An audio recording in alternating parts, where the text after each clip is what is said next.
여러분 안녕하세요. 원투펀치. 저희가 공지를 드린 대로 드디어 라리가 콘텐츠가 만들어졌습니다. 박수! 라리가 콘텐츠를 만든다고 저희가 말씀을 드렸는데 그 제목을 어떻게 지을까에 대해서 저희 제작진이 나름대로 고민을 좀 한 것 같습니다. 그래서 여러 가지 후보가 있었는데 결국 저희 제작진이 머리를 싸맨 끝에 나왔다는 그 결과물이 3대장! 예, 3대장 맞습니까 이거? 약간 나는 이 얘기 듣고 나서 그 육개장 그 프랜차이즈 있잖아요. 되게 성의 없이 지었다. 거기 PPL을 받읍시다. 예, 다른 후보가 나는 그게 되게 마음에 들었거든. 그거 얘기하겠습니다. 다른 아니야. 다른 후보가 원래는 영주와 오성이었어요. 오성과 하는처럼 아니 그런 그게 거보다 목표였어요? 요즘 좀 흐름 타려면 트라이앵글 이런 거 해야 되는 거 아니야? 트라이앵글이 뭐야? 오디세이예요? 그 거기 나오는 거? 그러니까 영화 흐름을 타고 가려면 그러니까 얘네처럼 흐름 모르는 애들하고 방송하기가 힘들다니까. 모르면 가만히 있으면 중간은 가는 거야 이렇게 가만히 너 봤어? 있어. 그러니까 가만히 있잖아. 나. 가만히 있잖아.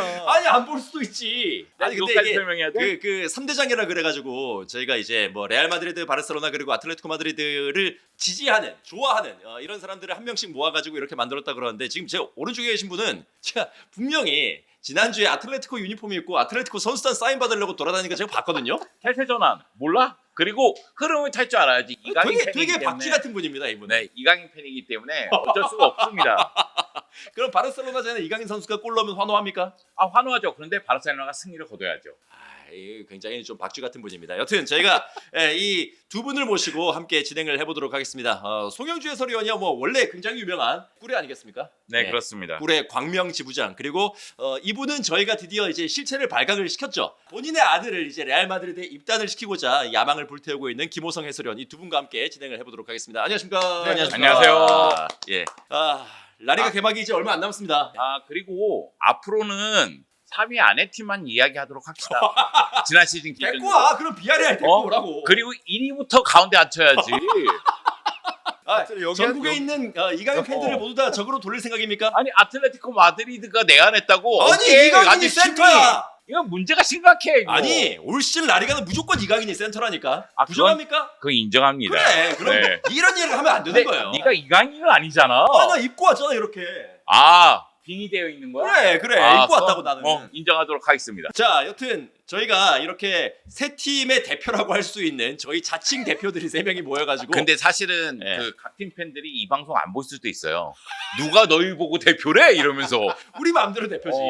그런가요? 여튼, 그래서 올 시즌의 라리가를 쭉 같이 팔로우를 하면서 저희가 좋아하는 이 세 팀의 이야기 그리고 라리가 전반적인 이야기를 저희 3대장에서 앞으로 쭉 할 예정이니까요. 여러분의 많은 시청 그리고 성원을 좀 부탁을 드리겠습니다. 댓글도 좀 많이 달아주시고요. 예. 그래서 오늘 3대장의 첫 번째 이야기 이제 올 시즌 개막이 얼마 남지 않았습니다. 그런 만큼 올 시즌을 앞두고 이 팀들이 어떻게 전력 보강들을 했는지 그리고 올 시즌 예측은 대충 어떻게 되는지 이런 것들로 저희의 3대장의 문을 한번 열어볼까 합니다. 소영주 해설위원도 얘기를 했지만은 뭐 순위가 어쨌거나 좀 중요하지 않습니까? 그래서 지난 시즌에 바르셀로나가 우승을 했습니다. 그래서 바르셀로나부터 먼저 좀 이야기를 해볼까 하는데요. 네, 2연패죠. 네. 4위 팀은 여기 앉아야 되는 거 아닌가? 데리고 오라고 그럼 미안해 데리고 와. 알아서 찾아갖고 오라고. 오케이. 그래. 네. 오케이. 아니 뭐 어떡하라고요? 얘기하세요. MC가 뭘 던져줘야지 대답을 하지. 뭘 던져? 본인이 우승했잖아. 1위는 본인이. 바르셀로나 아닌가요? 얘기하세요. 이거 뭐야 이거? 여튼 우승을 했습니다. 바르셀로나가 우승을 했고 뭐 여러 선수들에 대한 그 영입설들이 있었습니다만 영입 자체가 뭐 그렇게 많은 편은 아니거든요. 올 시즌. 사실 이번 주가 매우 중요합니다. 그래서 운명의 한 주라는 이야기가 나오고 있고요. 빠르게 영입하긴 했어요. 월드컵 전에 고든 영입하면서 고든에게 약 8천만 유로 정도를 소비를 했죠. 많이 태웠어. 네, 그리고 이제 아데엠이 영입하면서 측면 공격을 보강하는 데는 성공을 했습니다. 그 가운데서 선수 정리도 이루어져야 되고 선수 영입도 해야 되는데 여름 내내 훌리안 알바레스 영입 때문에 시끄럽긴 했어요. 안 되는 걸 왜 계속 그럽니까? 그거? 근데 일단 훌리안 알바레스가 사람을 이제 안 들어. 훈련 복귀했죠. 이 이야기가 이번 주 내로 끝나는 것보다는 조금 더 이어질 가능성은 존재한다. 그런 생각이 들고요. 바르셀로나 최전방 문제는 좀 차치하고 나머지 부분을 빠르게 영입하고 있는데 무엇보다도 도용이 지금 큰 부상을 당했거든요. 네. 무릎 부상인 상태에서 월드컵에서 네덜란드 대표팀으로 선발 출전했기 때문에 결국 보존 치료를 6주 정도 하고 결과 보고 나서 수술에 들어간다는 얘기가 있어요. 그럼 수술한다고 치면은 6개월 정도가 빠진다는 얘기가 되고, 그렇기 때문에 미드필더를 영입한다는 이야기가 나왔고, 로드리 영입에 굉장히 근접한 상태입니다. 원래는 레알 마드리드로 가는 것 같았던 그런 분위기였는데. 네, 제가 듣기로는 로드리가 마드리드 출신이고, 그리고 로드리가 마드리드의 집을 구한다는 소식까지 나왔기 네, 때문에 기사가 나왔어요. 그래서 레알 마드리드로 가나 보다 그런 생각이 있었는데, 일단은 스페인 대표팀의 바르셀로나 출신 선수들의 설득이 있었고, 그리고 바르셀로나의 스타일이 자신에게 더 어울린다고 생각을 했고, 펩 철학이 이어지는 팀이잖아요. 그리고 펩도 전화통화를 했다는 얘기가 있고, 한지 플릭도 설득했다는 얘기가 있습니다. 그러면서 로드리가 바르셀로나를 선택했다. 그러면서 지금 맨시티하고 바르셀로나하고 협상 중이고요. 맨시티는 초반에 8천만 유로 원했다는 얘기가 있었는데, 바르셀로나가 1차 비드를 5천만 유로를 했다는 얘기가 있더라고요. 그러다 보니까 지금은 6천만 또는 6,500만 플러스 옵션으로 또 가격이 붙으면서 약 7천만 유로 정도의 결정이 날 것이다. 이런 보도가 나올 정도니까 한 60% 이상은 이적할 가능성이 있어 보인다. 60보다는 좀 더 써도 될 것 같아요. 70% 이상은 이적할 가능성이 있어 보인다. 축하드립니다. 네, 80% 이상은 축하드립니다. 이적할 가능성이 있어 보인다. 축하드립니다. 네, 이렇게 보면 될 것 같고요. 그리고 칸셀로는 이적이 거의 확실시 되고 있어요. 한 1000에서 1200만 유로의 영입이 가능할 것으로 보이고, 생각보단 그래도 시간이 좀 걸리네요, 이게. 이게 내부적인 상황이 있다 보니까 시간이 좀 걸리는 상황이긴 하지만은, 칸셀로가 바르셀로나를 강하게 원하고 있기 때문에 그 부분은 거의 확정적인 분위기고요. 그리고 한지 플릭 감독이 왼발 센터백을 원하고 있다고 해요. 로메로가 여기저기 얽혀 있긴 했는데, 로메로보다는 왼발 센터백을 원한다는 얘기가 나오면서 아틀레틱 클로브의 라포르테하고 연결이 되고 있습니다. 근데 언론 보도에 따르면 아틀레틱 클로브가 바르셀로나에 가려면 바르셀로나 8천만 유로 내놔 이렇게 얘기했다고 해요. 왜냐면은 이전 시즌에 니코 윌리엄스하고 관계가 있기 때문에 안 좋지. 사이가 네. 좋다고 보기는 어렵거든요. 그런데 그걸 딱 라포르테, 긁고 다녀. 아, 야, 이건 진짜 웃긴 게, 니코는 내가 할 얘기가 많아. 여기서 긁힌 거예요. 여기서. 여기서 긁힌 거예요. 아, 니코는 진짜 할 얘기가 많아. 지가 온다고 했어, 처음엔. 그리고 내가, 니코 그거 지가 온다고 해서, 다음에 남아가지고, 그건 선수의 자유니까. 네, 그럴 네. 수 있다고 생각하는데, 비판의 자유도 있잖아. 있어. 그래서 비판했더니만 댓글에 젊은 선수들 욕한다고 나보고. 늙은이가 젊은 선수 욕한다고 막 뭐라고 하더라고. 억울해 죽을 뻔했어. 내가 그날 캠핑 갔었거든. 잠을 못 잤어, 캠핑 가서. 진짜로 못 잤다고? 그날 이후로 캠핑을 끊었어. 여하튼 그 정도니까, 여하튼 이거는 뭐 서로의 관계니까 네. 그럴 수 있다고 저는 생각을 네, 합니다. 그런데 이제 라포르테 이야기는 한 1250만 유로 정도면 이적할 수 있다고 생각하는 것 같아요. 그래서 아마 시도는 해볼 것 같다. 그리고 이제 선수 정리가 들어가야 되는데, 카사도든 아니면은 루니 바르다지든 정리를 들어가야 되는데, 루니 바르다지가 크게 다쳤던데? 크게 다쳤어요. 그래서 이적은 어려워진 거죠. 네, 어려워진 것 네, 같습니다. 그리고 아라우오는 고맙게도 리버풀이 고맙게도. 너무 아니, 이렇게 고맙죠. 자기 팀 선수를 이렇게 떠나는 게 고맙다 그러면 됩니까? 한 시즌 임대잖아요. 아라오 입장에서 좀 그렇겠다. 네. 그런데 서운하겠다. 그치? 아라오의 많이 서운할 것 같아. 연봉이 약 1200만 정도 되거든요. 근데 로드리가 1500만 유로 정도의 연봉을 원한다고 하니까 그 공간 채워지면서 나름대로 정리가 되니까 이런 부분에서는 고맙긴 고맙죠. 근데 아라오가 아마 곧 한국에 올 거예요. 우루과이 대표팀 멤버니까. 네. 그러면 그때는 또 I'm your fan 또 얘기해야죠. 저 아라오 아. 좋아합니다. 야, 아닌데 너무, 내가 너무- 들은 얘기랑 좀 다른데. 아니요, 좋아요. 아 그래요? 네, 근데 아라우오도 분위기를 바꿔야 돼요. 그러니까 바르셀로나에서 지금 피지컬적으로 부상이 너무 많았고 멘탈이 무너지는 상황도 있었기 때문에 여행도 보내줬고 여러 가지 상황이 있었거든요. 내가 어저께 우리 녹화 다른 거 했잖아요. TNF 그거 하고 나서 이제 그 밥 먹으러 갈 때 그 다른 PD가 아라오 이제 리버풀 간다고 좋으시겠어요? 하면서 물어보니까 영주 형이 좋다 그러더라고. 윈닝이 했으면 좋겠어요. 왜냐면 리버풀도 떠나니까 좋다 그랬거든 이 형은. 아니 이 사람들은 진짜 난 얘 MC로 부를 때부터 이상했어. 아니 무슨 MC가 진행을 하라고. 나는 초등학교 운면대회 이후로 처음이야. 얘기하세요 이런 건. 그 얘기하고 있으니까 계속 딴지만 걸고 있고. 이게 문제가 심각합니다. 아틀레티코 마드리드 내한한 이후로 아주 그냥 기분 아니 좋아가지고. 이강인 팬덤을 무시하는 거예요 지금? 계속 이강인을 물고 늘어나. 아니 무시하는 거냐고 지금. 자 이강인 내가 옷을 유니폼도 입고 있잖아 있습니다. 지금 옷을 입고 있다고 이렇게. 네가 이강인은 아니잖아. 넌 어쨌거나 소씨잖아. 입고 있잖아 지금. 걔는 이시고 넌 소씨야. 네가 이준희를 아니잖아. 창시 개명할 수도 있습니다. 아 그렇습니까? 예. 네 개명하면 그때부터 인정이 예, 드리겠습니다. 여튼간에 일단 아라오는 윈윈이 될 수 있다고 좀 봐요. 왜냐하면은 리버풀 입장에서도 코나테가 이적을 했고 센터백, 라이트백 부상이 굉장히 많아요. 그러다 보니까 아라오가 센터백, 라이트백을 다 소화하고 그리고 피지컬적으로 플레이할 때는 문제가 없고 스피드도 뛰어난 편이기 때문에 잘 쓸 수 있다고 생각해요. 다만 부상 관리를 잘해줘야 된다. 사실 바르셀로나 입장에서도 아라오가 리버풀에서 잘해서 완전 이적하기를 바라지 그냥 한 시즌 뛰고 다시 돌아온다고 하면 또 연봉 부담이 또 생기거든요. 아라오가 2031년까지 계약이 돼 있을 거예요. 그런 측면에서는 아라오가 임대에 가서 잘하길 원하고 아라오가 이적 옵션이 있어요. 이적할 때에는 5,500만 유로 정도의 이적료가 책정되어 있다고 하더라고요. 의무 조항은 아닙니다. 그래서 제가 생각할 때는 리버풀 입장에서도 아마 한 시즌 잘 쓰고 보내주지 않을까. 왜냐하면 5,500만 유로를 태운다는 건 예상하기가 좀 어려우니까 아라오도 분위기를 좀 바꿔서 자신의 능력을 발휘할 수 있는 무대에서 자신감 얻고 돌아오면 그게 좋지 않겠느냐.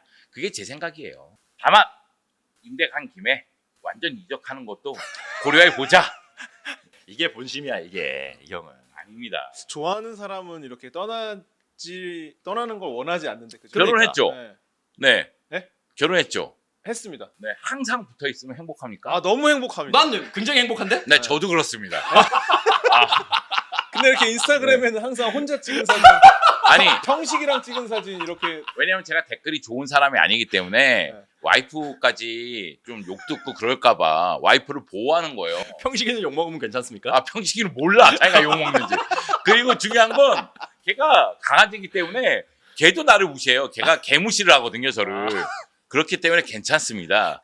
예, 여튼 지금 아라오 이야기도 하셨고 그리고 전방에 있는 페란 토레스도 지금 계속 떠난다라는 이야기는 있잖아요. 아, 거의 확실시되고 있어요. 예. 그래서 5천만 유로 정도의 파리로 가지 않을까. 왜냐면 파리하고 페라는 개인 합의는 봤다는 얘기가 나오니까. 그런 기사도 봤어요. 결국 예. 이제 바르셀로나하고 파리하고의 협상 문제인데 아마 5천만 유로 정도 아니면 조금 높게 그렇게 형성되지 않을까 생각하고 있습니다. 예. 그러면은 이제 이 정도로 그 지금까지의 이적 시장이 진행이 되고 있는데 바르셀로나 팬으로서 이번 이적 시장은 대충 한 몇 점 정도 줄 수 있을까요? 저는 지금 상황은 만족해요. 근데 최전방 스트라이커 부분이 모든 걸 결정할 거예요. 왜냐면 지금 레반도프스키 떠났죠. 지금 페란 떠나기 전이죠. 그러면은 최전방 스트라이커가 없어요. 없어 지금. 그래서 많은 분들이 아니 무슨 소리냐 제로톱 쓰면 되지 않느냐 뭐 고든 올려도 되고 아데미 올려도 되고 올모 올려 쓴 적도 있지 않느냐 물론 됩니다. 그리고 B팀에 함자 있지 않느냐 프리시즌에 골도 넣고 그랬는데 함자도 있긴 있습니다. 근데 그거는 제로톱은 플랜 B고요. 함자는 플랜 C예요. 그러니까 함자는 너무 어리고요. 그리고 라리가에서 검증되지 않았어요. 이런 선수는 천천히 시간을 주면서 계속해서 성장할 수 있게 해야지 갑자기 선발을 쓰고 막 이러면 오히려 압박감에 무너집니다. 너무 우리 리스키해 그런 거. 고얀 사례도 있어요. 네. 그런 거 생각해 보면 일단 원톱은 무조건 필요합니다. 그래서 원톱 영입에 따라서 전체적인 평가는 달라질 거예요. 다만 로드리 영입한다는 부분에 대해서는 이거는 굉장히 큰 박수를 보낼 수밖에 없고 한지 플릭 감독은 전방부터 많이 뛰고 빠르게 뛰고 압박하기를 원해요. 그렇기 때문에 전방 이선 자원들의 스피드라든가 활동량이라든가 그런 부분에 대해서 평가를 많이 했던 것 같아요. 그래서 고든 영입한 건 충분히 효과를 볼 수가 있다. 물론 고든의 공격 포인트는 따로 봐야 되겠지만 아데에미도 백업으로서 괜찮다. 물론 많은 분들이 아데에미에 대해서 화를 내겠지만 아데에미 2,250만 유로 정도에 영입했어요. 근데 루니 바르다지를 지난 시즌에 기준으로 생각한다면 루니가 백업이었잖아요. 네. 그럼 백업 기준으로 생각한다면 아데미가 루니 정도만 해주면 되는 거잖아요. 그럼 이건 나쁘다고 생각하진 않아요. 그렇기 때문에 저는 전체적인 영입은 잘 돌아가고 있는데 원톱 문제. 나 이러다가 쓰러지겠어. 훌리안 하다가 쓰러지겠어. 빨리 결정을 놨으면 좋겠습니다. 아니 5억 유로라 우리 그 돼 있잖아. 네, 바이아웃이 네. 돼 있으니까 5억 유로 이제 들고 오시면은 뭐. 아니 그러니까요. 어. 빨리 결정이 그러니까. 났으면 좋겠다고. 되든 그러니까 안 되든 안 되면 네. 빨리 포기하고 그러니까 다른 후보들 이야기 다른 후보로 가는 게 낫다니까요. 훌리안 말고 다른 이제 영입할 수 있는 최전방 스트라이커 이름들은 지금 서너 명이 나왔어요. 말도 안 되는 아, 이름들이 많이 나왔어요. 아 근데 미치는 줄 알았다. 저는 생각해 볼 때 여기서 만약에 바르셀로나에서 뭐 철수를 한다. 아. 훌리안은 어떻게? 뭐 도계자 박아야지. 그 사람은 살면서 다 실수를 합니다. 예. 아니 완전 무결한 사람이 어디 있어? 실수를 할 수 있으니까 사과를 하고 열심히 하면 돼요. 예. 시즌 시작하기 전에 먼저 할 일은 사과부터 해야 됩니다. 우리 3대장 제가 그림이 그려지거든요. 매 방송 전에 소준일이 사과할 겁니다. 네, 내가 왜 사과해? 네가 MC잖아. 그러니까 우리는 사과가 생활화돼 있기 때문에 사과하는 게 별 문제 아닌 것 같다 이런 생각을 갖지만은 훌리한 입장에서는 좀 야 사과해 일단 그 표정 사과해 사과부터 해. 어떤 부분에 대해 그래, 내가 뭘 사과를 해야 되는데? 그냥 우리 존재가 사과할 일이야 사과해. 이 형 보니까 이 형이 본인이 셀프로 논란을 만들고 나한테 덤터기를 씌우려고 약간 그런 느낌이네. 네. 이렇게 있어야겠다. 여하튼 사과할 일이 많을 수도 있으니 사과보다는 우리가 서로를 이제 손절하는 분위기가 좀 더 많지 않을까요? 우린 비즈니스 관계이기 때문에 굳이 손절할 아 필요도 그래, 내가 없어요. 어저께 TMF에서 얘기했는데 우성이 전화번호 있어요? 오성이 있어. 왜 나는 없어? 오성이는 같이 일을 했었어. 나는 일 안 했어? 그렇구나. 제가 얘기하지 않았습니까? 매 방송 사과를 할 거라고. 네, 로시엔또 I'm sorry 죄송합니다. 네, 바로 이제 첫 방송부터 사과 들어갑니다. 자, 여튼 그래서 바르셀로나가 이 정도로 보강을 하고 있고 뭐 최전방 스트라이커에 대한 그런 고민들도 있고 센터백도 영입을 해야 되는데 그래서 올 시즌 바르셀로나의 예상 성적 1위죠 무조건. 예. 우승해야 되는 거죠. 저는 우승 가능성을 논할 때는 레알 마드리드가 조금 더 높다고 생각을 해요. 그런데 올 시즌 목표 이렇게 얘기하면 무조건 우승이죠. 목표는 그렇고 그러면은 현실적으로 생각했을 때는 레알이 조금 더 세 보인다. 우리가 최전방 스트라이커를 영입하면 이야기가 달라져요. 예. 그러니까 지금 이 순간에는 레알이 세 보이거든요. 그런데 우리가 최전방 스트라이커를 믿을 수 있는 자원을 영입한다? 그 순간 이야기가 확 달라집니다. 왜냐면은 로드리가 들어왔고 페드리가 파트너고 올모가 위에 있다?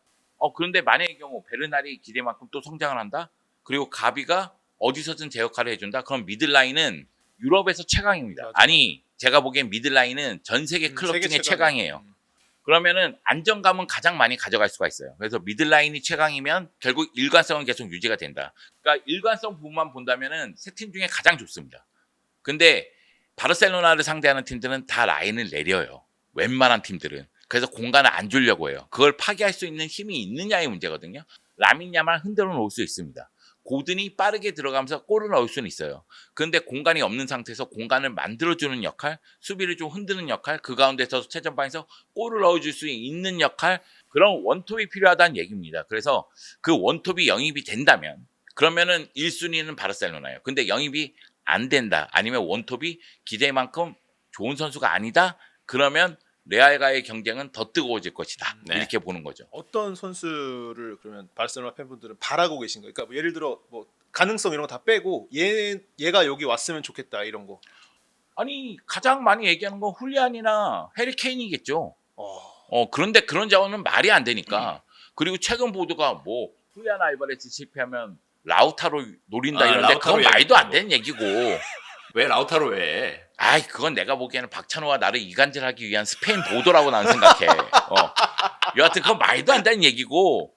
그래서 저는 지금 이 순간 바르셀로나가 미카우타제하고는 약간 접촉했다는 보도가 있긴 있더라고요. 물론 비아레알 쪽에 제안했다는 얘기는 없긴 합니다만 그럼 미카우타제가 플랜 B가 되지 않을까 이런 생각은 갖고 있어요. 근데 미카우타제도 약하다. 뭔가 전형적인 9번 역할 그런 느낌은 아니거든요. 아니죠. 왜냐면 어. 높이가 너무 약하니까. 그러니까. 그런데 지금은 플랜 B를 찾아야 되니까 제가 얘기했잖아요.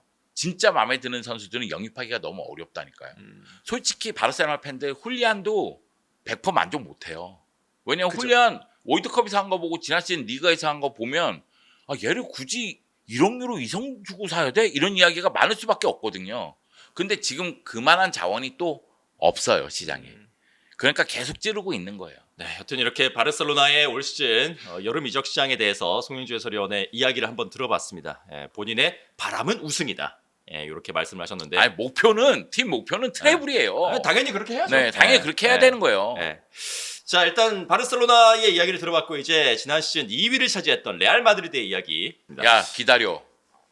나 얘기할 때 엄청 딴지 걸었지 다들. 저요? 야, 저는 이렇게 앉아 있었는데 시작해. 무슨 말씀하시는 거예요? 자 시작해. 레알 가자.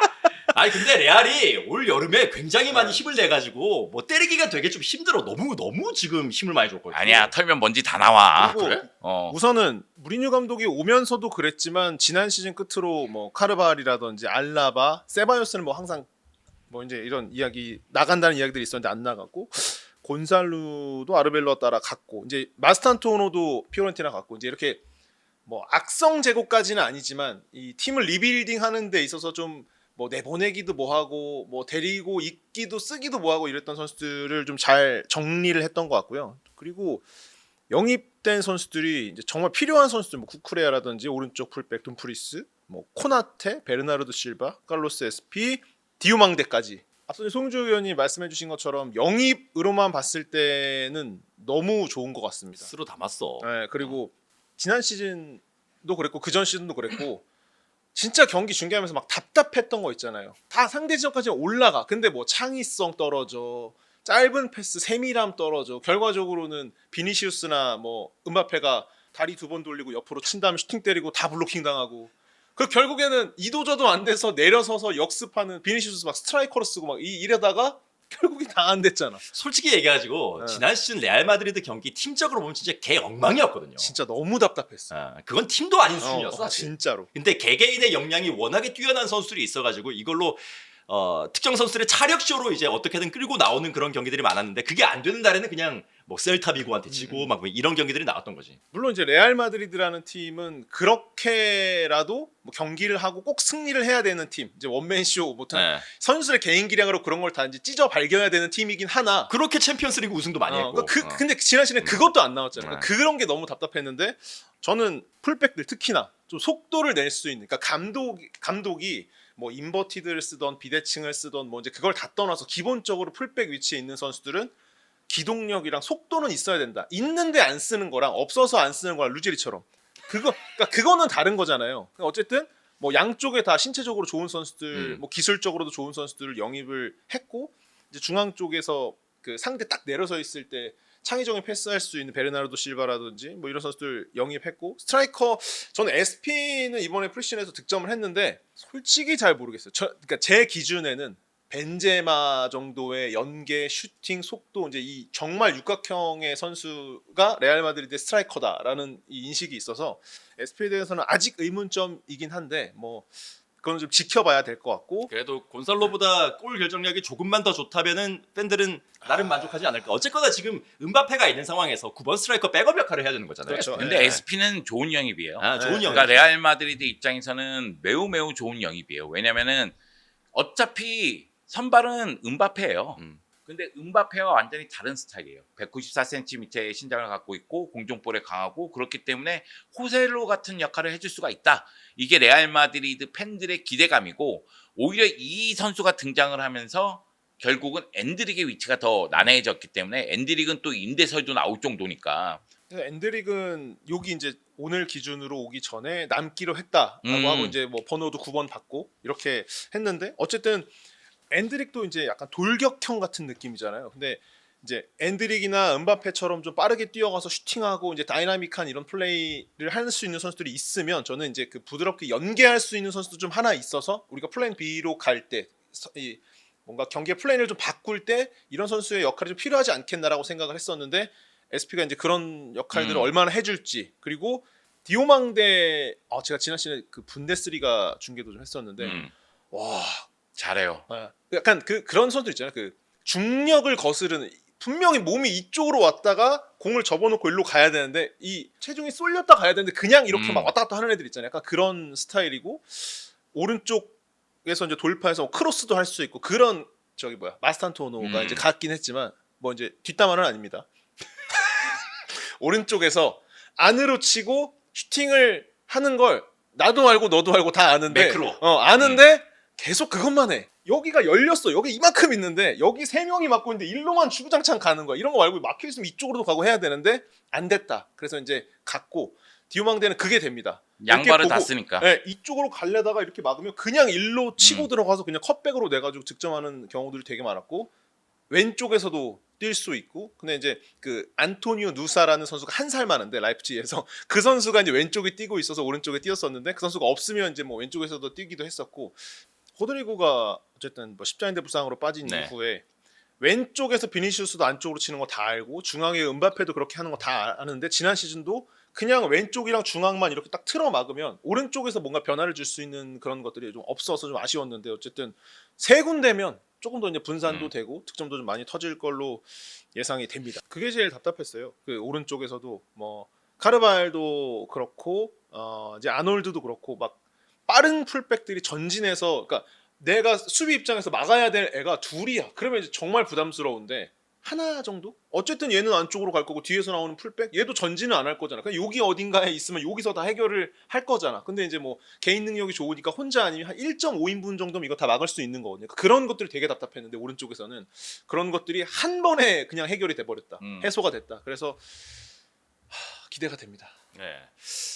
일단 레알 마드리드의 지난 시즌 여러 가지 문제들이 있었는데 그 팀 내 기강, 내부 규율 이런 문제들이 있었고 무리뉴 감독이 온다고 그랬을 때 사실 뭔가 전술적으로 반짝반짝하던 시기는 조금 예전이니까 네. 그러니까 이분이 와가지고 뭐 대단한 전술로 레알 마드리드를 개혁을 하겠다 뭐 새로운 걸 보여주겠다 이거보다는 소위 말해서 애들 좀 빠따 좀 쳐야 된다. 그렇지. 요거에 대해서 되게 좀 기대를 많이 하고 있는데 맞아. 예. 준일이 형이랑 그때 중계할 때도 항상 중계 끝나고 답답한 경우에 일어나면서 빠따를 좀 쳐야 맨날 그 얘기를 했었어. 맨날 뭐 경기 전에 기사 찾아보면 뭐 누가 이랬네, 동선 정리가 안 됐네, 뭐 어디에 뭐 징징댔네 이런 얘기들만 나와서 맞아. 좀 답답했는데 우선 빠따를 칠 사람이 왔다. 예, 근데 이제 저는 약간 걱정 같은 것들이 되는 거는 그 무리뉴 감독이 그 매니지먼트가 굉장히 유명한 사람이긴 한데 그것 역시나 본인의 프라임 타임이 2010년대쯤이잖아요. 그러다 보니까 물론 뭐 이후에도 잘한 그런 모습들이 있긴 했습니다만 약간 조금 올드 패션하자고 선수들이 생각하진 않을까? 그러니까 이제 그 무리뉴 감독의 그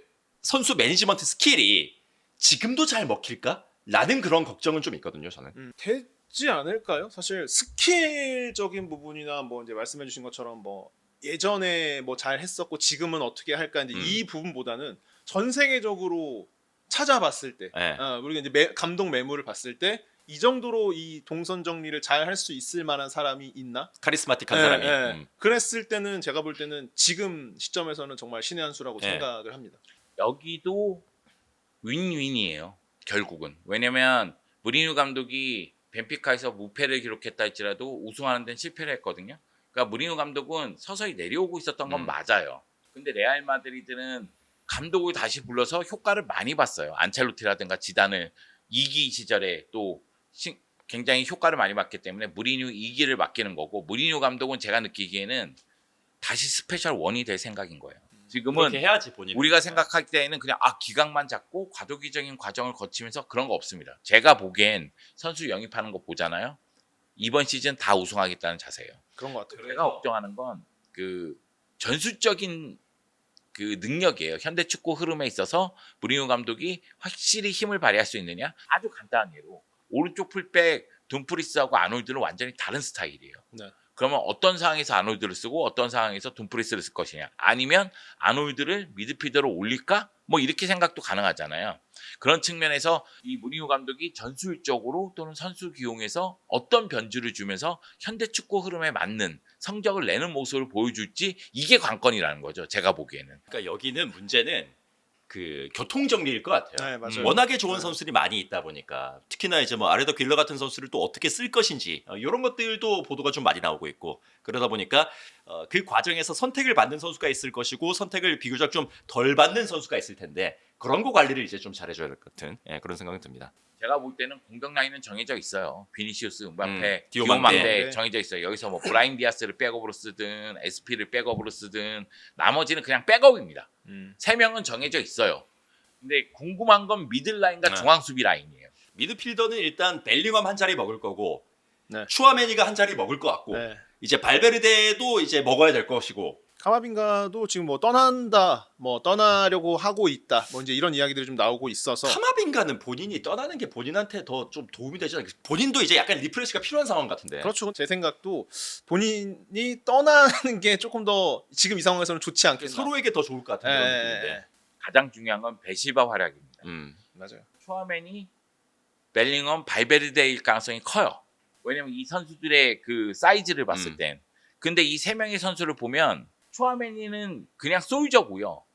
그리고 주드 벨링엄이라든가 발베르데는 돌격대장이에요. 여기 아티스트가 없어요. 근데 이 문제가 항상 있어 왔거든요. 토니 크로스 떠난 다음에. 그래서 베실바를 어떻게 쓰느냐에 따라서 이야기가 달라질 것 같아요. 그러면은 베실바가 선발 라인업에 들어왔을 때 누군가 한 명이 빠진다는 얘기입니다. 근데 추아멘이 못 빼요. 그리고 벨링엄 못 빼요. 네. 그럼 발베르데가 어떻게 본다면 피해를 볼 수도 있지 않을까 이런 생각이 좀 드는 거예요. 그러니까 여기 교통 정리가 진짜 어려운 겁니다. 네, 그럴 것 같아요. 네, 그리고 센터백은 제가 보기에는 코나테 영입됐는데 코나테 파트너 문제는 있을 것 같아요. 누구 하나 확실하게 만족감을 주는 선수는 없지 않나? 건강한 밀리탕. 건강한 밀리탕. 건강해야지 밀리탕. 아 그렇게 따지면 다 만족감을 줄 수 있어요. 얌전한 리디거.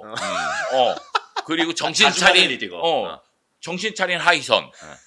그리고 뭐 건강한 밀리탕 뭐 네. 이러면 다 괜찮은 선수들이에요. 그런데 약간 뭔가 좀 아쉬움이 있어서 그런 부분은 조금 지켜볼 필요성이 있지 않을까. 말씀해주신 것처럼 그 아티스트라는 표현이 딱 맞는 것 같아요. 베르나르도 실바의 역할이 되게 뭐 시즌에 있어서 뭐 어려운 상황에서 득점 하나 해주는 꾸역승하는 요거의 포인트가 좀 되게 실릴 것 같습니다. 그래서 로드리가 만약에 레알 마드리드로 당초의 예상대로 갔다고 한다면은 레알 마드리드가 뭐 라리가는 물론이고 챔피언스리그 같은 대회에서도 가장 강력한 우승 후보로 떠오르지 않았을까라는 생각이 드는데 일단 그거는 이루어지지 않는 분위기로 가고 있으니까 그러면 레알 마드리드의 올 시즌 예상은 어떻습니까?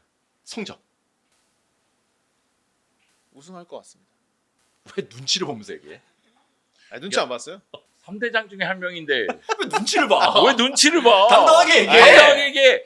그리고 레알 마드리드가 뭐가 두려워? 그래, 아니, 레알 두려운 건 당연히 아니지만 중요하지. 두 형님들의 이 재롱잔치가 너무 재밌어가지고 그냥 이렇게 한번 봤어요. 아니 네. 우승한다 그래갖고 뭐 야 개소리하지 마 우리가 그렇게 얘기하나? 야 그리고 형님하고 제롱하고 두 단어를 합치는 게 이게 문제지. 저는 그 지난 방송에서도 네. 한번 말씀드렸지만 로드리의 그 거치가 그 우승에 좀 향방을 좀 가릴 키이지. 것 같은, 가릴 것 같았어요. 아니 봐봐 벨링엄에다가 추아메니에다가 로드리까지 이렇게 세 명이 붙어 다닌다고 생각해봐 이거 재앙이에요 이거 그 진짜. 벨링엄도 이번 월드컵 때 너무 잘했고 그러니까. 로드리 너무 잘했잖아요. 우승팀의 잘했지. 그러죠 일원으로서. 어쨌든 그게 좀 향방을 가릴 것 같긴 한데 바르셀로나가 이제 그 스트라이커 영입 이 부분에서 아직 해결이 안 됐기 때문에 또 이제 뭐 다음 촬영에서 어떨지 모르겠지만 지금 상황에서는 우승할 것 같다. 라는 생각입니다. 네.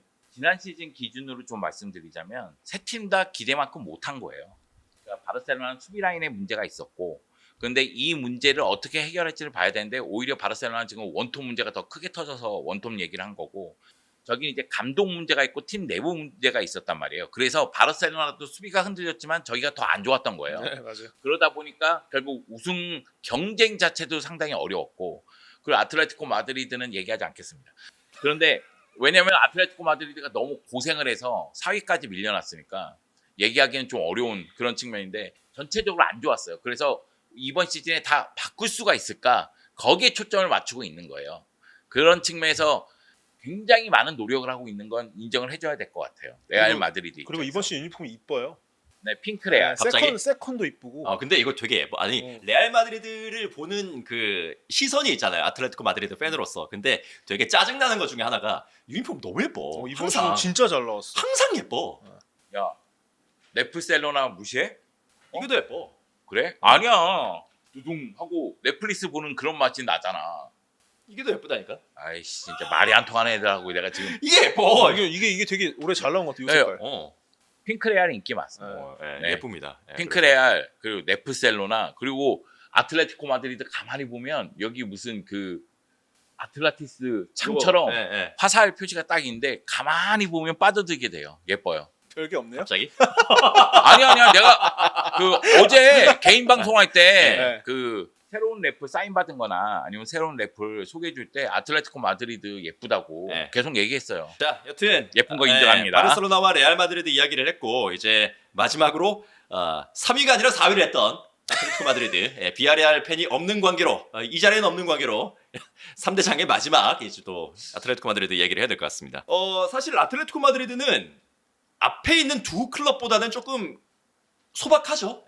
그 이적 시장 같은 경우에도 메가 사이닝이 없고 이강인이라든지 모르텐 율만 같은 경우에는 4천만 유로 원저리에 이런 이적료를 발생을 시켰고 그리말도도 한 2천만 유로 요 정도 되니까 지금 도합해가지고 한 1억 유로 정도를 쓴 그런 상황이고 쿠티 로메로를 데리고 오고 싶다 이런 바람이 있는데 로메로를 데리고 오려면은 추가적인 이적은 있어야 될 것 같습니다. 예를 들어서 이제 뭐 루젤이라든지 네. 몰리나라든지 이런 좀 이적설이 있는 선수들이 나가면서 이적료도 그렇고 뭐 선수 연봉도 그렇고 이런 좀 캐파를 어느 정도 만들어 줘야 이제 새로운 센터백이 영입이 되지 않을까라는 그런 생각이 드는 그런 이적 시장이고 그래서 아폴로가 들어와가지고 되게 대형 자본이 아틀레티코 마드리드에 들어왔잖아요. 그렇기 때문에 확 많은 돈을 풀어줬으면 좋겠다. 우리도 좀 공격적인 영입을 했으면 좋겠다라는 그런 바람을 가진 아틀레티코 마드리드 팬들도 계시겠습니다만 그런 자금 같은 경우에는 주로 스포츠 시티를 개발하는데 조금 더 많이 투입이 되는 그런 분위기고 그러다 보니까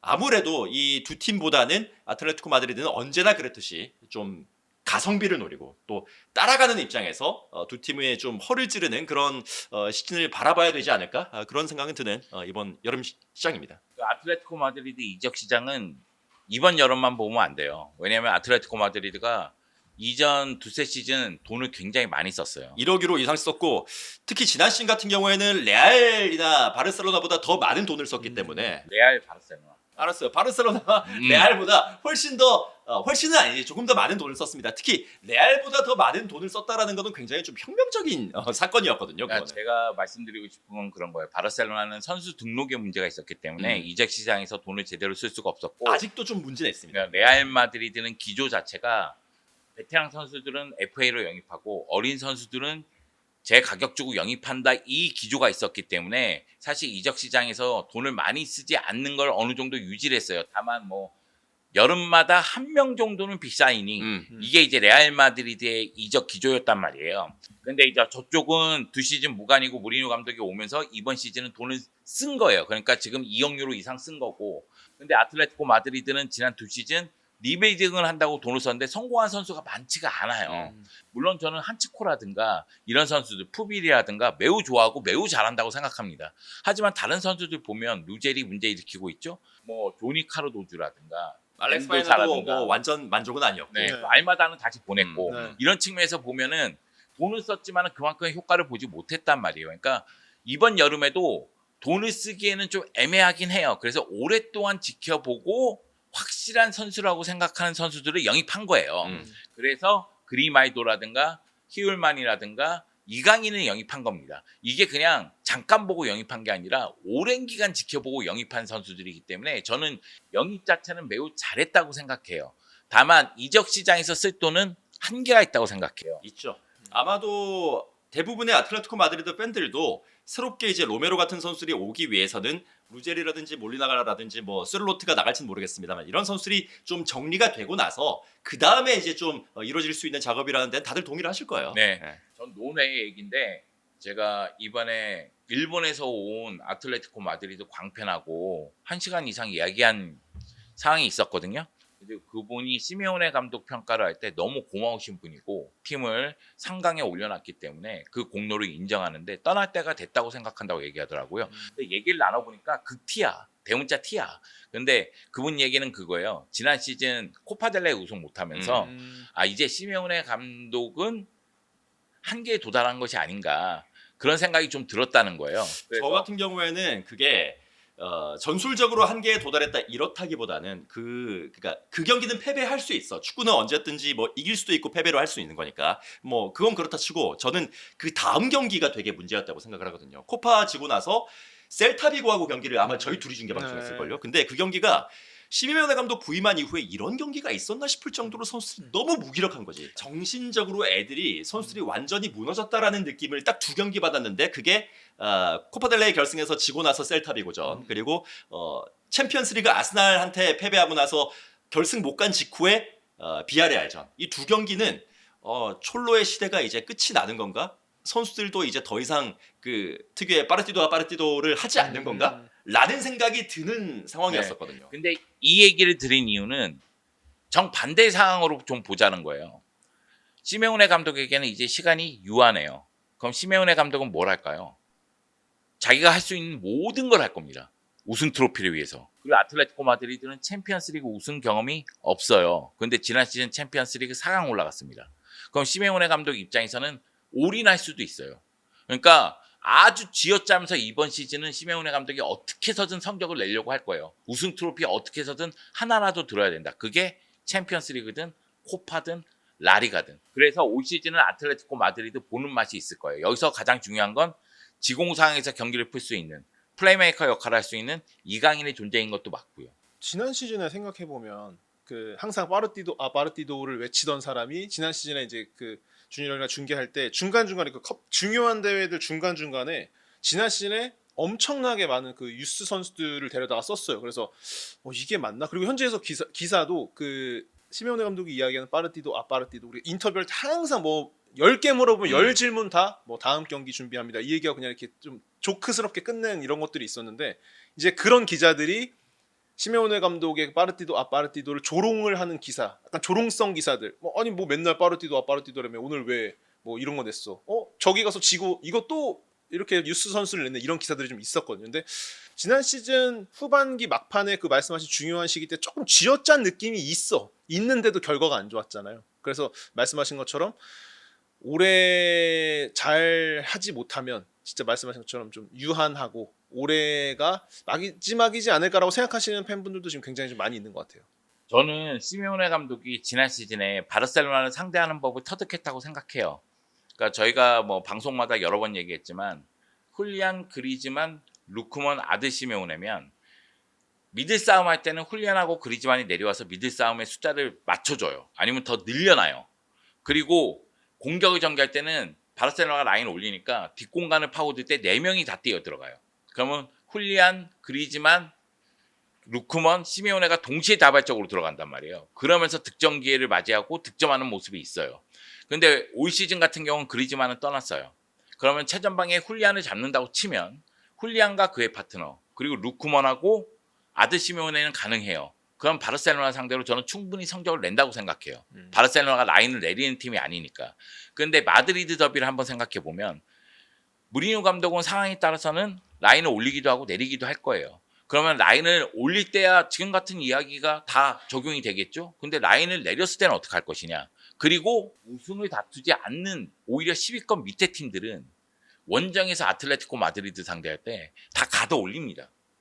이거 어떻게 뚫을 것이냐. 그러면은 지공 상황에서 이걸 풀어주는 게 이강인의 역할이란 말이에요. 그래서 이강인이 매우 중요하다는 얘기예요. 그래서 스페인에서 이번에 쿠팡 플레이 경기 끝나고 나서 비판하는 언론도 있었어요. 넘버 세븐의 활약에 대해서. 그런데 저는 그거 당연하다고 봅니다. 왜? 그 역할이 매우 중요하기 때문에. 매우 중요하지. 비판적인 시선으로 볼 수도 있다고 생각해요. 그러니까 결국 경기 중에 이강인 선수가 어떻게 경기를 풀어주냐에 따라서 이야기는 달라질 수 있다. 다만 여기는 아직 공격 라인이 정리가 안 됐어요.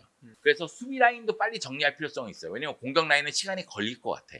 그러면 수비 라인 정리가 빨리 들어가야 되고 아까 얘기한 대로 루제리 보내고 그리고 몰리나 보내고 센터백 라인 호세 히메네스 같은 경우에도 정리하고 호세만은 빠져나가는 그래도 게- 우리 미댕그레스에서 굉장히 친절하게 해줬기 때문에 저는 굉장히 좋은 관건을 가지고 있습니다. 예. 르마 같은 경우에도 얘기를 하다 보니까 이게 또 목이 메네요. 토마 이거- 르마 같은 경우에도 굉장히 친절했습니다. 네, 여러분 이렇게 사적으로 방송하는 사람들을 피해야 돼요. 아니, 사적으로 방송을 하라고 이렇게 입혀놓은 거 아닙니까? 네. 아이 그래도 그렇지 어떻게 사인해줬다고 너무 친절하다고 그렇게 좋아하면 어떡해. 아니 사람의 호의를 받을 줄 알아야지. 방송은 공과 나는 사는 다 그래서 정확해야지. 카를로스 마르틴도 굉장히 좋아하고요. 네. 굉장히 좀 친절하더라고요. 예, 다 그렇게 좋아합니다. 따지면 내가 바르셀로나 선수들 사인을 무지막지하게 받았는데 다 칭찬할 순 없잖아. 칭찬해야지. 아, 그래도 못하는 애는 못한다 이렇게 얘기해야지. 사람이 이렇게 매정합니다. 예. 좀 정으로 움직이고 네. 의리 이런 것들을 좀 알아야지. 네. 아무튼 그래서 아틀레티코 마드리드 현지 기사 몇 개 좀 보면 3백도 연습을 하고 있다, 훈련을 하고 아, 있다라는 그거는 얘기. 당연한 거예요. 네, 그래서 마르코스 요렌테가 센터백 오른쪽으로 들어오고 줄리아노가 오른쪽 윙백이다. 이제 뭐 포인트는 이거일 것 같아요. 어쨌든 뭐 왼쪽은 다 정해져 있을 거고 이 오른쪽 마르코스 요렌테를 어디다 쓰느냐 이 부분이 좀 중요했을 것 같은데 결과적으로는 메잘라에서 그러니까 수비형 미드필더 시작해서 메잘로까지 올라갔다가 풀백까지 왔다 이제 센터백까지 내려온 마르코스 요렌테의 거의 활약. 굴리트야.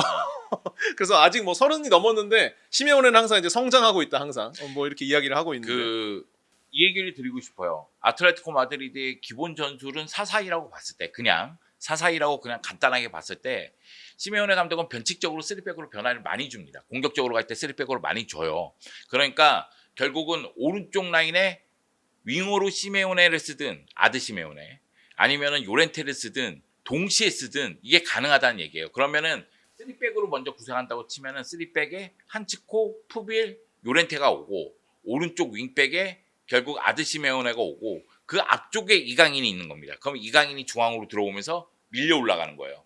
그러면서 공격 숫자를 늘리는 거죠. 물론 이제 요렌테가 뒤쪽으로 돌아가기도 하지만 중앙 쪽으로 들어오기도 하고. 근데 여기서 중요한 건 푸빌이 오른쪽 커버가 되니까 이게 가능한 얘기예요. 근데 로메로를 영입하려고 하는 이유는 상황에 따라서는 뭐 아드시메오네든 요렌테든 문제가 생길 수 있잖아요. 뭐 푸빌은 당연한 거고 뭐 부상이든 징계든 그런 문제가 나올 수 있잖아요. 그러면은 3백을 쓴다고 쳤을 때 한치코하고 로메로하고 푸빌을 놓을 수가 있는 거잖아요. 그러니까 이렇게 뎁스가 사실 지난 시즌 아틀레티코 마드리드의 주요한 문제 중에 하나였는데 크게 이제 문제가 발생을 했던 게 중앙 미드필더 그리고 센터백 자리였습니다. 특히 이제 시즌 막판에 가면서는 센터백 자리가 한치코 부상당하고 푸빌 부상당하고 이러면서 재기능을 할 수 있는 선수들이 별로 없었거든요. 그러니까 르노르망이 좀 지난 시즌에 컨디션이 내려왔고 호세마 히메네스는 언제나처럼 또 다쳤고 그러다 보니까 센터백에 사람이 없는 거야. 맞아. 이런 문제가 있다 보니까 뎁스를 위해서라도 로메로의 영입은 사실 굉장히 좀 필요하고 반길 만한 영입이 될 수가 있는 거죠. 근데 여기다가 뭐 살리나스를 영입할지는 모르겠지만 지금 뭐 거의 가깝다는 얘기가 나오더라고요. 왼쪽 수비수. 네. 그래서 뭐 센터백도 가능하고 왼쪽 수비수도 가능하니까 한치코처럼 쓸 수 있는 네. 자원이죠. 그런데 그리마이도 백업이 필요하니까 아마 영입할 거라고 좀 보는데 여하튼 이런 상황에서 그리마이도가 선발이라고 친다면 왼쪽 라인의 수비에 대한 부담도 있긴 있을 거예요. 왜 이게 그 시메오네 감독은 또 멀티 포지션을 굉장히 좀 좋아하긴 하는데 약간 좀 그래 보이는 건 있습니다. 한치코가 왼쪽 수비가 가능하고 푸빌이 오른쪽 수비가 가능하긴 한데 이 선수들을 각자의 그 왼쪽 풀백과 오른쪽 풀백의 백업으로 상정하는 건 조금 위험하지 않나? 뎁스 측면에서 그런 생각은 항상 있거든요. 물론 그래서 그렇게 사용하긴 했었지만 그렇게 네. 잘 썼어요 네, 사실. 네. 네. 그러니까 선발 라인업이 3백이든 4백이든 이 라인이 도르래처럼 이렇게 움직이게 돼 있어요. 그리고 제가 느끼기에는 이강인 선수가 뭐 세컨 스트라이커든 아니면 오른쪽에 배치가 되든 중앙 쪽에서 최전방 스트라이커 밑에서 플레이할 것으로 보이고 루쿠먼이 왼쪽에 배치가 됐을 때 안쪽으로 많이 들어갈 거라고 봅니다. 우선 뭐 자연스럽게 전술 얘기로 이강인 선수 얘기로 넘어오면 저는 이강인 선수가 그러니까 지난 시즌에 그 바르셀로나의 높은 수비 라인 뚫는 방법 그것도 뭐 이제 4명 선수 뛰어 들어간다라고 말씀드렸지만 높은 수비 라인을 깰 때는 그냥 뒷공간 때리면 안 되거든요. 아시겠지만 딱 이렇게 몸 반 돌리고 있다 때리는 방향으로 다 뛰어 들어가잖아요. 또 빠른 수비수들이니까. 근데 그 포백 라인 앞에서 누군가 한번 들어오는 패스를 뒤에 있는 센터백들을 멈추게 해놓고 뒤쪽으로 돌려주는 패스라든지 멈추게 해놓고 리턴 내고 3자 패스로 돌아 들어가는 패스를 만들어야 되는데 그걸 못하게 바르셀로나는 강하게 푸시를 하잖아요. 근데 뭐 성향은 이강인 선수와 그리즈만 선수가 다르다라고 이야기할 수 있겠지만 그 경기장에서 지금 제가 말씀드렸던 높은 라인이거나 아니면 이제 수비 라인이 강하게 푸시를 했을 때 이 수비 라인들 앞에서 딱 멈춰서 돌려주는 패스라든지 딱 잘 잡아서 리턴 한번 내주고 뒤로 돌아갈 수 있는 패스를 해주는 역할은 똑같을 것 같아요. 그리즈만이랑. 그래서 결국에는 말씀해 주신 것처럼 뭐 이강인이 오른쪽에 서 있다가 볼을 잡았을 때는 중앙 쪽으로 딱 들어오면서 그 역할 딱 키핑해서 리턴 한번 이거 해주면서 잘 공격이 좀 잘 되지 않을까? 기본적으로 이강인 선수가 오른쪽에 있어도 중앙 쪽에 들어와서 그 역할을 할 것이고 전방에 있어도 내려와서 그 역할을 할 거예요. 그런데 바르셀로나 같은 팀들은 전방 쪽에 있는 공격수들 라인 타고 있다가 뒤로 들어가는 거 잘 잡습니다. 그러니까 중앙 쪽에서 들어가는 선수들 놓치는 경우는 그렇게 많지 않아요. 근데 문제는 뭐냐면 측면에 갔다가 측면에서 들어와서 다시 들어가는 건 놓쳐요. 왜냐하면 볼이 측면에 갔을 때 포백 라인에서 측면에 있는 자원들이 공격에 가담했다가 공간을 내주는 경우가 있고 또는 중앙 쪽으로 몰려 있다가 공간 내주다가 쫓아가다가 여기서 이제 컷백 이루어지면서 내주는 경우가 많거든요. 근데 제가 얘기하고 싶은 건 그거예요. 이강인 선수가 한 번에 대각선으로 반대편에 넘길 수 있는 능력. 그리고 지금 김호성이 얘기한 대로 중앙 쪽에서 한 번 받았다가 측면 내주거나 한 번에 찔러주는 능력. 그거는 정말 기가 막히거든요. 그러니까 아마 그 부분을 최대한 이용하려고 할 겁니다. 예, 그래서 이제 아틀레티코 마드리드 같은 경우에는 어쨌거나 당초에 말씀드렸던 대로 레알 마드리드 그리고 바르셀로나를 좀 쫓아가야 하는 그런 입장이기 때문에 당연히 팬심은 특히나 이제 챔피언스리그 결승전이 메트로폴리타노에서 열리기 때문에 챔스 결승에 올라가서 시메오네와 아틀레티코의 수건 사업인 비계어를 한번 들어보고 싶다라는 그런 바람은 그런 열망은 분명히 가지고 있습니다만 현실적으로는 어쨌거나 각 대회에서 이 팀들보다는 우승 가능성은 확실히 좀 떨어진다. 네. 그렇기 때문에 올 시즌 역시나 라리가에서는 3강의 좀 마지막 자리를 차지를 하게 될 텐데 말씀하신 이제 이강인 선수가 얼마나 그리즈만이 기존에 해줬던 그런 역할들 이런 것들을 잘 수행을 해주느냐에 따라 가지고 그 가능성은 올라갈 수도 혹은 내려갈 수도 있다라고 저는 그렇게 생각합니다. 아틀레티코 마드리드 입장에서도 아마 챔피언스리그에 대한 갈증은 엄청 클 거예요. 매우 큽니다. 왜냐면 시메오네 감독이 지봉 잡고 나서 우승 못한 데에는 뭐 챔피언스리그가 유일하다고 얘기해도 뭐 이거는 과언은 아니잖아요. 이게 올 시즌은 아마 챔피언스리그 쪽에 힘을 좀 많이 주지 않을까? 그런 생각도 좀 갖고는 있습니다. 네. 그래서 그 과정에서 이강인 선수가 중요한 역할을 좀 해주면서 아틀레티코 마드리드 그리고 시메오네 감독의 꿈을 좀 이룰 수 있는 시즌이 됐으면 좋겠다는 생각은 듭니다. 자 이제 왜요? 아니야 이렇게 봤어요. 이제 저희가 녹화를 하는데 저희 PD들이 중간중간에 사진을 찍고 또 나 영정도 못 봤어요. 사진을 굉장히 좀 중요하게 생각을 하는 분 아닙니까? 아니 네. 그 이게 공짜로 받았으니까 간접한 거라도 해줘야 되니까. 아 이거? 유일하게 협찬 받으시는 분. 음. 저희 왕돌 삼겹살도 많이 사. 나만 돈 주고 샀어? 여보, 저는 선물 받은 게 맞아요. 네. 상금 같은 거 그런 거 없습니다. 네, 다 선물 받은 거예요. 자, 여튼 이제 라리가의 개막이 슬슬 다가옵니다. 아무래도 또 월드컵의 높은 스테이지에 올라갔던 팀들이 많다 보니까, 그러니까 그 소속된 국가대표 선수들이 많다 보니까 올 시즌 개막 같은 경우에는 약간 좀 흩어져 있습니다. 아틀레티코 마드리드 같은 경우에는 주중에 개막전을 치르고, 그리고 레알과 바르셀로나 같은 경우에는 2라운드부터 그러니까 네. 1라운드는 좀 미뤄가지고 2라운드부터 이렇게 또 시작이 될 텐데, 다가오는 라리가 시즌도 여러분 많이 시청을 좀 부탁을 드리고요. 그리고 앞으로도 저희 3대장 계속해서 세 팀의 소식 그리고 라리가 전반적인 소식 앞으로도 전해드리도록 하겠습니다. 여기서 오늘 첫 번째 방송은 인사드리겠습니다. 여러분 고맙습니다. 감사합니다. 또 봐요. 없어질 것 같은 느낌이 들었어 갑자기. 또 봐요.